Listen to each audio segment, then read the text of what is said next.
Proving that Islam has something for everybody, Ishaq serves up alternative 3. This one foreshadows Islamic terrorists today and their willingness to use biological agents. I have heard, and Allah knows best, that the Khuza were seized by an outbreak of pustules which nearly wiped them out. They abandoned Mecca. Making sure he had all his bases covered, Ishaq provided a 4th alternative. This one was for the doves, those who would use the peace process to steal that which they covet. Ishaq. Both sides called for peace and the appointment of one of the Arabs to arbitrate between them on their differences. This was evidently the model Jimmy Carter used to win the Nobel Peace Prize. All the spoils went to the Muslims. The infidels traded their land and money and got nothing in return. The verdict was that Qusayy, read Arabs or Muslims, had a better claim to the Kaaba, read Temple Mount, and to rule Mecca, read Jerusalem, than the Khuza, read Jews. All the injuries inflicted and blood shed by Qusayy, read suicide bombers or Arab armies, upon the Khuza, read Jews, were cancelled and disregarded, read forgotten, excused, or justified, while all injuries inflicted by the Khuza, read Jews, upon the Quraysh, read Muslims or Arabs, should be compensated for by blood money. Read Carter committed the United States to paying Arabs who lost the Six-Day War $2 billion a year in perpetuity. He added that Qusayy should be given a free hand to control the Kaaba and Mecca. Nothing has changed. Diplomacy with Islamic tyrants remains equally unbalanced and equally futile.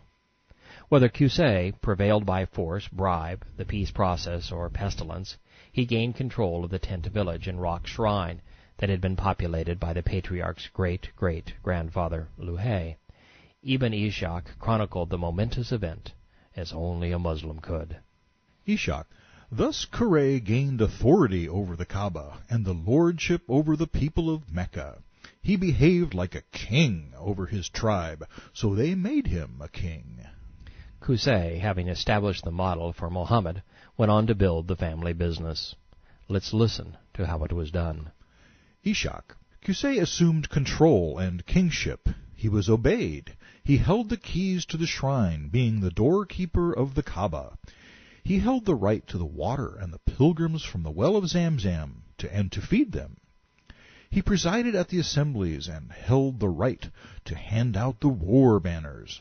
In his hands lay all the dignities of Mecca, all of which he took for himself. This is the essence of Islam. Muhammad would speak these same words upon his conquest of Mecca. Then Qusayy established the model Muhammad would follow in Yathrib when he expelled the Jews from their homes by force, and he rewarded his fellow Muslims by dividing their property between them. He also divided the property in Mecca among his followers, settling every clan of the Quraysh in the dwelling places assigned to them. No issue regarding public affairs was decided, nor was any banner of war entrusted without Qusay's permission. Scores of years later, Muhammad would use force to gain control over Medina, Mecca, the Kaaba, its god, its dwellings, its well, pilgrims, assemblies, and even the dispensation of war banners. He behaved like a king, forcing his will on his tribe, killing anyone who got in his way. While these hadith prove that Muhammad wasn't the least bit inventive, he has to be given credit for recognizing a workable plan and executing it. The pagan Qusayy, a charlatan, nourished every important aspect of Islam generations before Muhammad was born. Moreover, he, like the Prophet, did it in pursuit of sex, power, and money. The tradition concludes with these haunting words, words that became prophetic. Tabarri and Ishaq. Qusay's authority among the Quraysh during his lifetime and after his death was like a religion which the people followed and which could not be infringed. They always acted in accordance with its laws. They regarded it as filled with good omens and recognized his superiority and nobility. He took for himself the assembly house, which led from it to the mosque, the place of prostration, of the Kaaba. Muhammad would do this very same thing in Medina. He took for himself an assembly house, which led to the mosque, where all Islamic affairs were decided. And like Qusayy, Mohammed took upon himself the honor of handing out war banners before each of the 75 terrorist raids he orchestrated. When they were about to fight another tribe, banners were tied only in his house, where one of his own sons would hand them out. Ishaq knew the troubling ramifications of what he had just revealed. If this were true, it meant that a heathen had founded the religious scam Mohammed shaped into Islam. He recognized, as you and I do, that Mohammed's reliance on biblical characters to legitimize Islamic rituals and pillars was as feeble as it was preposterous. The 10 tests of Abraham were perverse philosophically, the fables of Nimrod were lunacy historically, and the pure descent from Ishmael was grossly improbable genealogy. With the Jewish connection in rubble, the hadith portrayal of Qusayy obliterated Arab and Meccan credibility. As such, Ishaq sought out an ally to corroborate his account, choosing the second caliph.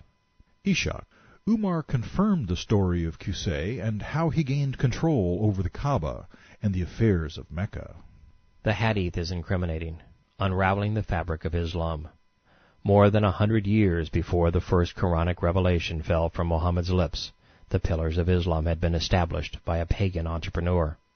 The Kaaba was the center of a new idolatrous religion, a scam designed to enrich its lone, undisputed, and unchallenged king, a man who used religion for political and personal gain. With methods identical to Muhammad's, Qusayy took control through jihad and political covenants. He was purported to have nobility and superiority as he established religious doctrine. He was a messenger to be obeyed. The prostration had been established, as had the place of worship, the mosque. The Hajj, down to the last minute rite, had been enshrined in religious lore. There was even a holy month. All that was needed now was for a religious tax to be implemented, and for Allah to be promoted from among the quarry of rock gods, for the pillars of Islam to be complete. If these final ingredients manifest themselves before we leave the 5th century, Islam will be laid bare, naked to the world of reason, exposed as the scam of Qusayy, not the religion of Abraham, and most certainly not the revelation of Allah. Before we search the annals of Islamic history for the final 2 pillars, let's ponder the perplexing place their scriptures have taken us. There's no chance these pagan doctrines could have been derived from Abraham. There's no way to pass these rites across the 24 centuries that separate the real Islamic patriarch, Qusayy, from the patriarch of the Jews. There are no writings, no carvings, no scrolls, no scriptures, no recorded histories, and no archaeology. There isn't even a hint of Mecca existing during this awesome void of time, and thus there aren't any people through whom these religious duties could have been conveyed. As such, the pillars were established upon the rocky ground of a pagan religious scam. You are witnessing the birth of Islam. Muslims say it isn't so, that it can't be so, because if it were, their religion would be nothing more than regurgitated paganism, a twisted plot.